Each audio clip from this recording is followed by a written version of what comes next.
How's it going, everybody? This is the Nitty Gritty. My name is Chad. With me, as usual, is Leonard, and we have been absent for a little while, and you might see some videos posted out of order. Uh, but we have both had a lot going on, hence the reason for our, hiatus from the channel. We thank all of you who are still with us. And yeah, Leonard, you are in a new location. Yes, some people who are watching on YouTube may say it looks like he's in bed, and I am in bed. A couple weeks ago, from the time of this recording, I wound up rupturing my Achilles tendon. So I got surgery about a week after that, and at the time of this recording, I'm going back to the doctor tomorrow, and hopefully I'll get into a walking boot, and then I can be a little more mobile.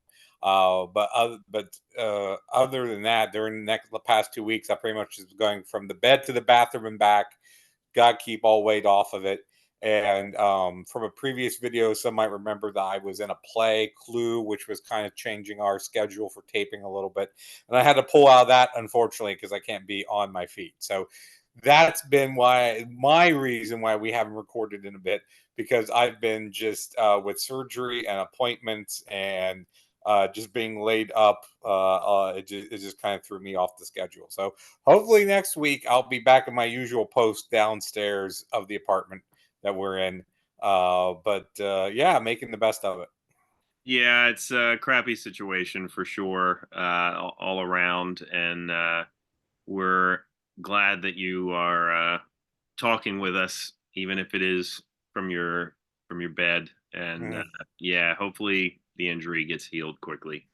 On my end, it is, I have had a lot of job stuff going on. We'll say that. Also, my kids have ended school, so there were just countless things happening in relation to that. There were piano recitals, there were, end of the year parties, and just every day was filled with something new. We didn't have a ton of time to even breathe in this house lately.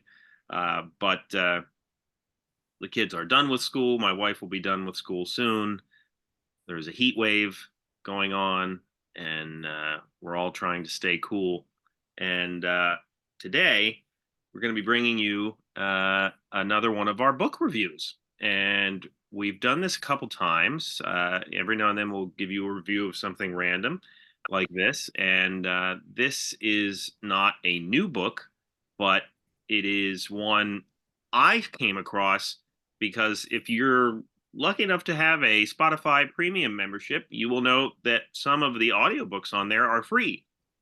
And I saw that this one was one of the books that was free. So I decided to give it a read because it wasn't terribly long. And Brian Gewirtz is always somebody that I've found interesting, what little I knew of him before this book. So that's how I came across it. It is called There's Just One Problem. And I'm going to read from my phone here the rest of the title. True tales of the former one-time seventh most powerful person in WWE. And Leonard, you, I assume, were gifted this book. Actually, no, I did purchase this myself Okay. from from a discount book company, which I found. So I don't know if I want to say how much I paid for it, but it was, oh, let's see here.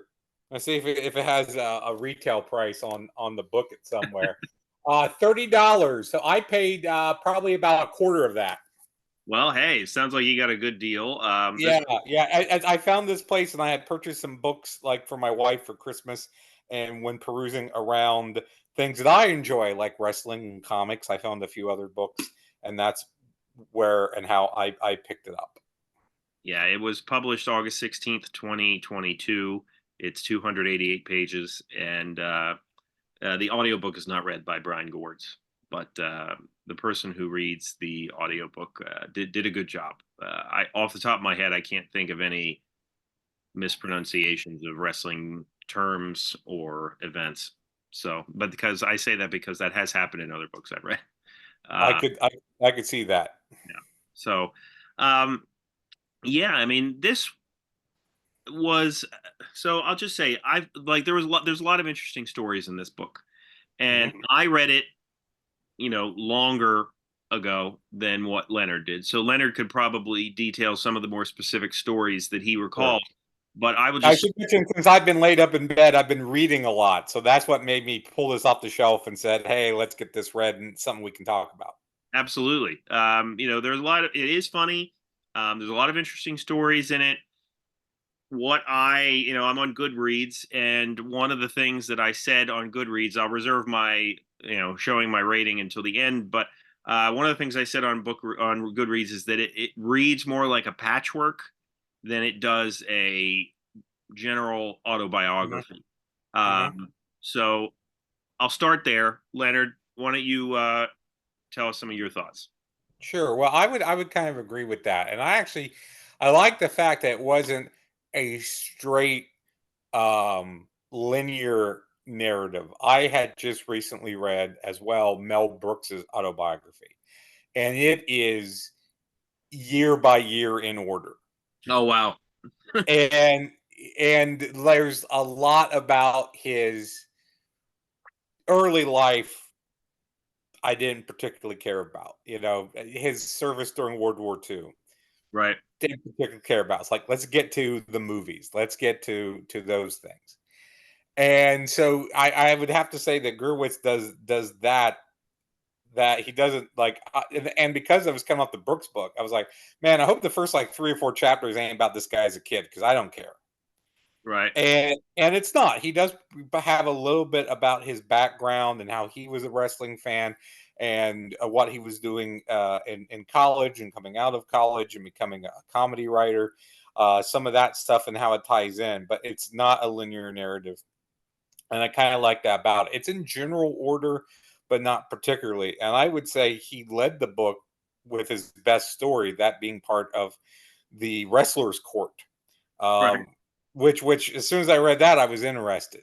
That was a very interesting story, and that was a good choice as far as this is setting that story. We talk, I want to hear your thoughts on that story. That story set up, I think, the tone of the book and the type of the information we were going to get, the background information.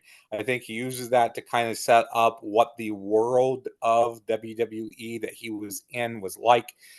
Briefly, what happened was that a writer had never been taken to mayor's court, which is a thing, but wrestler's court before. Right. But Gerwitz was challenged by Bob Holly because he saw Edge give a Flash action figure to Gerwitz, and it was because Edge had just come from the San Diego Comic Con where he did an appearance. He knew that Gerwitz was a Flash fan. He had come upon this figure. He gave it to him, but the challenge was that Gerwitz was taking bribes in order to write material and get Christian and Edge on TV.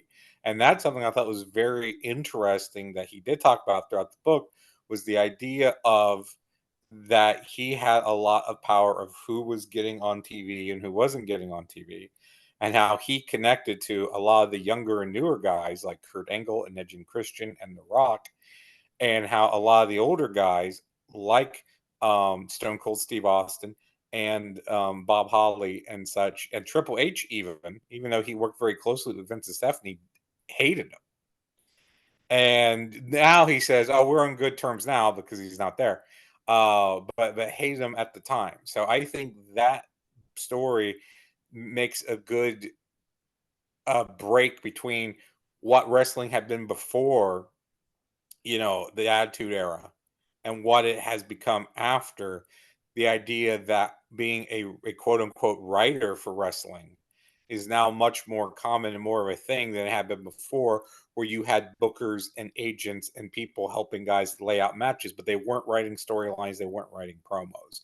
So, one, I thought that was the best story, and two, I think it was a story that really helps to set the demarcation line of where Gerwitz came into the business and how the business was changing. Yeah, and like they kind of even in other shows or documentaries, you see they look at, in retrospect, they look at Wrestler's Court as almost like a sign of respect. that they're kind of accepted in a way, which you had mentioned the fact that he was the first writer to be brought to Mhm. wrestler sport. And I think that, a good kind of a theme of the book is, him having these stories and maybe butting heads with certain people, and, not everybody understanding him or his way of thinking right away, but they do eventually. And like you said, he gets along with most people now. He's not there now, um, but he does pop in from time to time.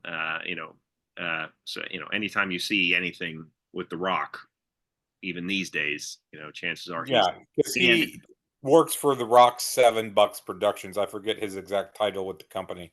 yeah, And of course, this book is from 2022, so nothing about The Rock's recent return for WrestleMania and such was in there. And it should also be mentioned that he talks a lot about Vince McMahon, and he gives yep, a lot of praise to Vince McMahon. But of course, this was before all the accusations and everything against Vince came out.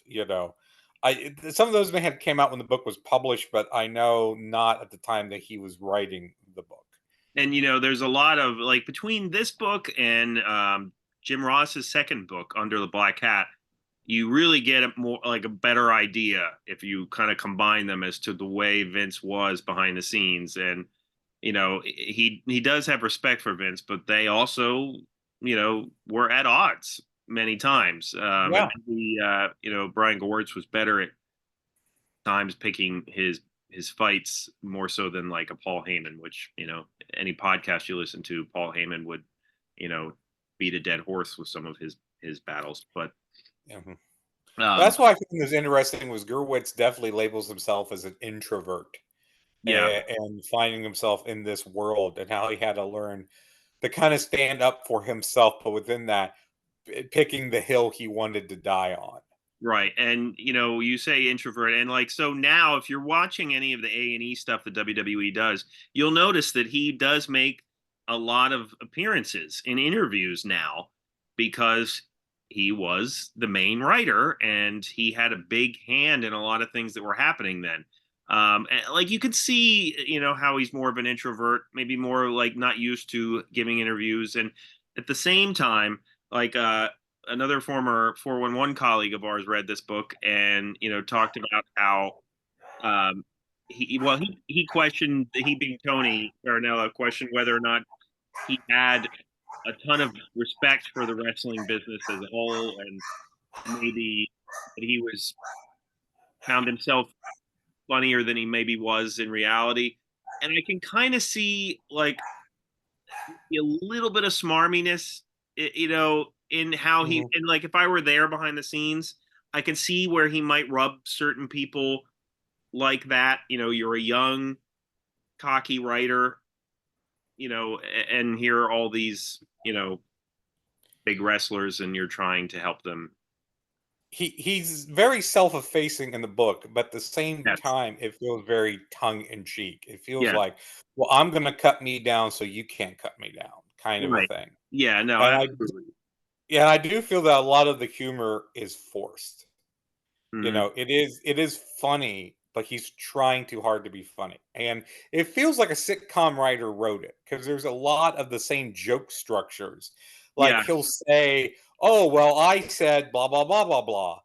Oh, of course I didn't say that. That there's like that in every single chapter. And Yes. then too, in every other page, like I just opened the book at random, and you can see at the bottom there's like a footnote. And the book, did they see you had the audio book? Did they do the footnotes? I don't remember the footnotes. So in this book, there are at the bottom of just about every other page, there are footnotes. And all the footnotes are is another joke. It's a joke that couldn't fit into the main narrative, but he put it in anyway. Okay. And that irritated the crap out of me after a while because you see the star and you read it and it's like, here's another joke. Like it's not background information. It's not like him defining wrestling terms. Right. Some of it is, but like 1% of it is. So I thought it was him trying way too hard to be funny and definitely writing like a sitcom writer. Yeah, and the thing is, like, he can be a very funny guy, and you can see where he had such an impact on the business. One of my favorite. It's not even a full story. I forget what event he was at when he was little, but the fact that he brought to a WWF event a sign that said "I want a Mantar sandwich," like, to me was Oh, hilarious. Like, that's such a genius sign. Like, I mhm. would never be that creative with my signs. Most Yeah. people aren't, as you can see on TV every week. But like that to me is very creative. Like, and it shows the way his sense of humor works, I think. Yeah, and there is a chapter called, I can't remember what the exact title of it is, but it's basically about how funny doesn't equal money in the wrestling business and how he kind of dissects that notion. Even though it seems like most of the storylines that he talks about in the book were humorous storylines, was Right. storylines that had humor to them. He talks extensively about how he introduced humor to Kurt Angle's character, which was, I think, a plus. But also, he came up with extremely dumb crap like Edge and Booker T feuding over a shampoo commercial in Japan. And he And talks about basic Katie Vick, if I recall, right? yeah, which was, and he says that was not him. He says that was a Vince McMahon idea, Yeah. but that he was around for it. Right. And he also talks too. I thought that chapter felt like him not trying to be funny, but being open and honest and saying, "Okay, here's what happened for real." Right. And there's also the chapter about Vince Russo with Vince Russo coming in, and you can tell that he does not like Vince Russo because he felt like Vince Russo threw everybody under the bus on what happened when he came back. And of course, it's hard to say what was true, not true, but I would tend to believe Gerwitz more, especially because Gerwitz can actually produce facts. Right. Like, Russo said, "Oh, there was like 20 writers," and Gerwitz like there was three. And you can check and you can find out. Yes, there were three writers in that writers' room, or four, or how many of it that it was. But those were chapters that I thought was him peeling back a little bit more and just being a little more honest and blunt about, hey, here's what really happened. And I don't know if I would like the book if it was more of that, but I think I would like it to be maybe more balanced between the humor and maybe just relating a story and relating the truth of a story. Yeah, I agree. And uh, Vince Russo obviously is one of the most divisive characters in wrestling history. Mhm. And I mean, it's gonna happen, I think, over time. Like, if not already, that he'll be in the category of the Ultimate Warrior in terms of how people talk about him, which is Yeah. like But 90. he's not going to get a redemption. I don't think Vince Russo is going to show up and get a Hall of Fame induction. Well, I mean, if Vince was still there, I would say there's a possibility, because I think Vince respects history to a certain degree, Mhm. but Vince is not there. So Yeah. I would don't know how Triple H thinks of Vince Russo, but yeah, I would say with the new ownership and creative team, I wouldn't bet on him getting in the Hall of Fame or appearing on Raw the next night with a cryptic. Yeah. Yeah. Yeah. That's not going to happen. Let's see if there's anything else I wanted to mention about the book. I made some notes here, of course. But I mean, I enjoyed it. I thought it was a very light and breezy read. I did have some issues with the humor Yeah. and all that. Another story I loved was he talked about, and again, this was him being kind of, hey, here's what happened, was the anonymous Raw general manager, Right. and how he mentioned how it was his idea, but what they did with it was not what he wanted to do. That Right. he mentioned that Hornswoggle had done, like they were having a promo class, and Hornswoggle did this very open and honest promo talking about himself and growing up loving wrestling and what it was like growing up as a little person, all this. And that made Gerwood say, hey, we should give this guy something serious to do, something more serious to do. And so let's make him the anonymous Raw general manager. But then, and again, this is, I think, of a really important point because of where Gerwitz is coming from. He wrote Hornswoggle like like a monologue, and he couldn't deliver it. He couldn't Right. deliver a monologue. So it was like, well, we're just going to have him do his usual crap because he can't do anything else. Right. And that I thought was funny and true to life. And of course, that chapter comes after them talking about the the Raw guest host era, Right. which I thought was very interesting to hear some of those stories, how some of those people came in. The Yeah. Bob Barker story was excellent.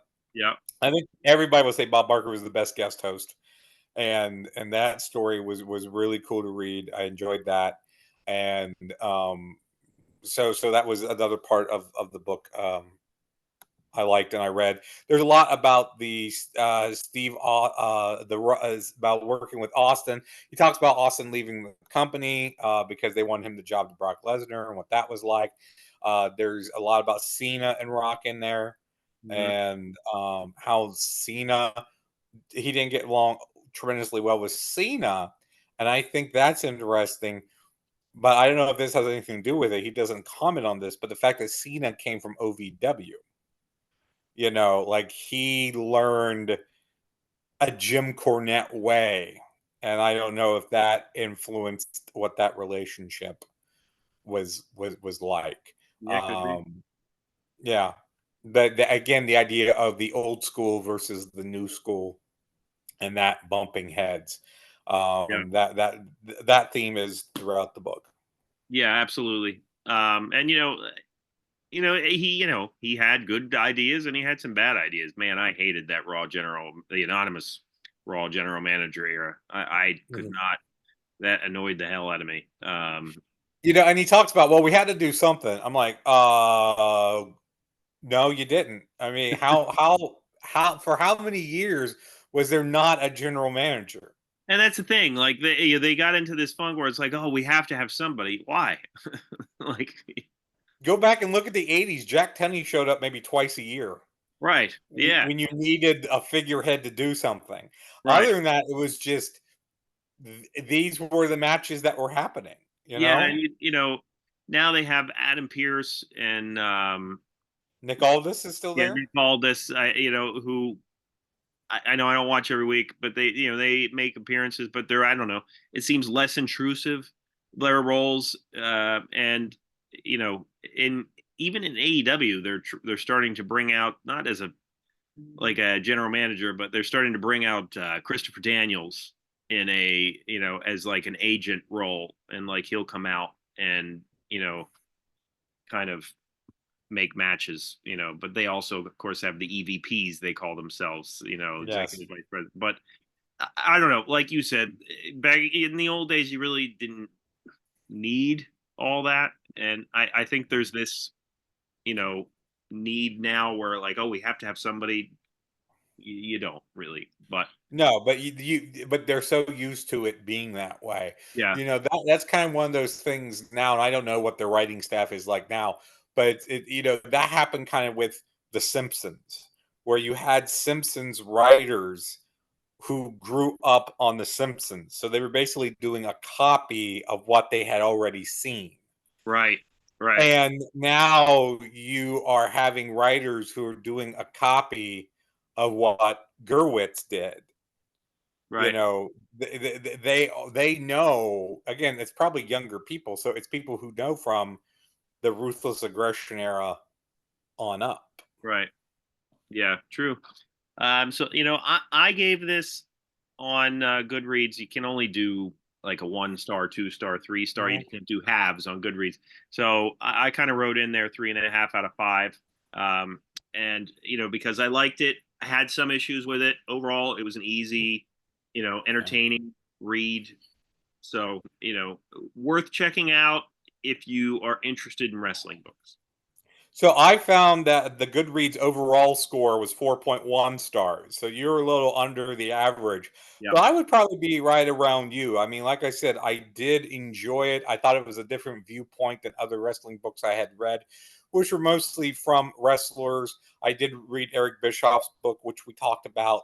Right. But again, there was so much just in the style, like I said, the humor and the footnotes that kind of threw me off a little bit, but I enjoyed the fact that it was a light, easy, fun read, and that it was a different perspective than what I was used to. So I would probably go in the 3.5 range with you as well. Right. All right. Well, if you've read this book, let us know what you think, and wish Leonard well in the comments, that he has continues to have a speedy recovery, Mhm. and we will try to get on a more consistent basis with you all and continue to bring you fun stuff. So, to the listeners, thank you for continuing to check us out. We are also available where you listen to podcasts, and you can check out our other videos: segment surgery, stupid questions, random match reviews. And for Leonard, my name is Chad, and we will see you next time.